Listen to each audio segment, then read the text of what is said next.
అందరు బాగున్నారా? సరే, ఈరోజు ఇక్కడ మెగా క్యాంప్ కండక్ట్ చేయడంలో మనం ఇక్కడ మెడికల్ క్యాంపు కండక్ట్ చేయడం జరిగింది. ఈరోజు దీని ముఖ్య ఉద్దేశం అంటే ఇప్పుడు రాబోయే వర్షాకాలంలో మనకు వ్యాధుల బారిన పడకుండా ఏ విధంగా మనం చర్యలు తీసుకోవాలో దాని గురించి అందరికీ అవగాహన కల్పించడం, అలాగే ఎవరైతే బీపీ షుగర్తో బాధపడుతున్నారో వాళ్ళకి ఇప్పుడే బీపీ చూడడం, తర్వాత షుగర్ టెస్ట్ చేయడం, అప్పుడప్పుడే రిపేర్ చేసి టాబ్లెట్ కూడా ఇవ్వడం జరుగుతుంది. అయితే ముఖ్యంగా ఇప్పుడు మనకు వర్షాకాలంలో ఎక్కువగా వచ్చే వ్యాధులు ఏముంటాయి? మలేరియా వస్తుంది, డెంగ్యూ వస్తుంది, ఇంకా వాంతులు, విరేచనాలు, చికెన్ గున్యా ఇట్లాంటి వ్యాధులు వచ్చే అవకాశం ఉంది. కాబట్టి ఇట్లాంటి వ్యాధులు రాకుండా, ఎందుకంటే ఆరోగ్యమే మహాభాగ్యం. మీరు ఆరోగ్యంగా ఉంటేనే మీరు చేయని పని కానీ ఏ పని అయినా కానీ మనం చేయాలంటే ఫస్ట్ ఆరోగ్యం ముఖ్యం. సో మీ ఆరోగ్యాన్ని కాపాడుకోవాల్సిన బాధ్యత ఇక్కడ చాలా ఉంది. సో మనం ఎక్కువ ఇప్పుడు కొత్త వర్షం రాగానే మనకు వాంతులు, విరేచనాలు కూడా వచ్చే అవకాశం ఉంటుంది. ఇక్కడ రెండు రకాల నీటితో వచ్చే వ్యాధి వేరు ఉంటుంది, దోమకాటు వల్ల వ్యాధి వేరు. ఇప్పుడు నీటితో వచ్చాయంటే టైఫాయిడ్ జ్వరం అయితే ఏంటి, వాంతులు, విరేచనాలు ఇట్లాంటివి వచ్చే అవకాశం ఉంది. మరి ఆ రాకుండా ఏం చేయాలి? ఏం చేయాలి? ఎప్పుడైనా మనము మన చేతిలో మనం ఇక్కడ పట్టుకుంటాం, అక్కడ ముట్టుకుంటాం, అన్నీ చేస్తున్నాం కదా. సో మనం తినేటప్పుడు కానీ ఏదైనా మన నోట్లో ఏమైనా వేసుకునే ముందు ఖచ్చితంగా చేతులు శుభ్రంగా కడుక్కోవాలా. తినే ముందు, తర్వాత మనం మరుగుదొడ్డు పోయి వచ్చిన తర్వాత కాలు చేతులు శుభ్రంగా చేసుకుని ఆహారం తినాలి. ఒకటి. తర్వాత వేడి ఆహారమే తినాలి. కొందరు మళ్ళీ రాత్రి వేడి చేసి పొద్దున లేదా సాయంత్రం అట్లా కాకుండా ఈ వర్షాకాలంలో ఎప్పుడప్పుడు వండిన పదార్థమే తినాలి.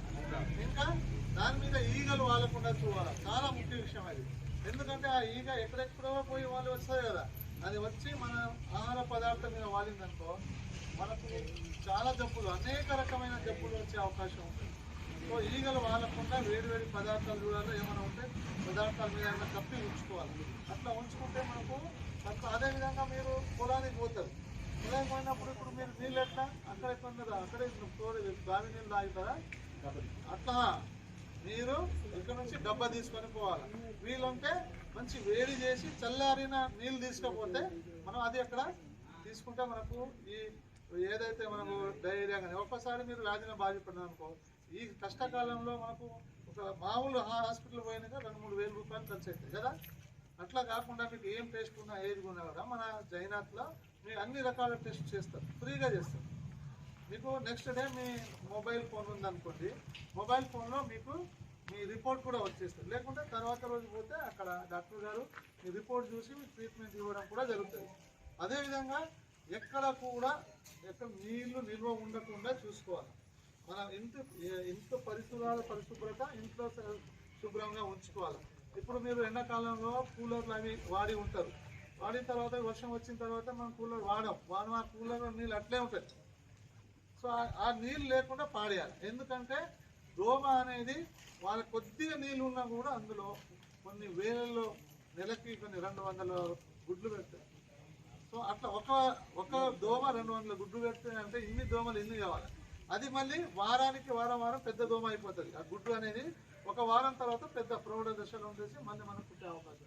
కాబట్టి ప్రతి వారంలో ప్రతి శుక్రవారం కంపల్సరీ, అది మన బాధ్యత. ఇది మన ఆరోగ్య శాఖ వాళ్ళే వచ్చి చేయడం అంటే కాదు, మనం కూడా శుభ్రంగా ఉండాలి. మేము మీకు అవగాహన కల్పిస్తాం. ఏమైనా రోగాల్లో బారిన పడితే మేము మందులు చికిత్స చేస్తాం. కానీ ఇంట్లో నీళ్లు శుభ్రంగా ఉంచే బాధ్యత ప్రజల మీద ఉన్నది. కాబట్టి ఇప్పుడు మీరు వర్షం రాకముందే అన్ని ఎక్కడైతే పాత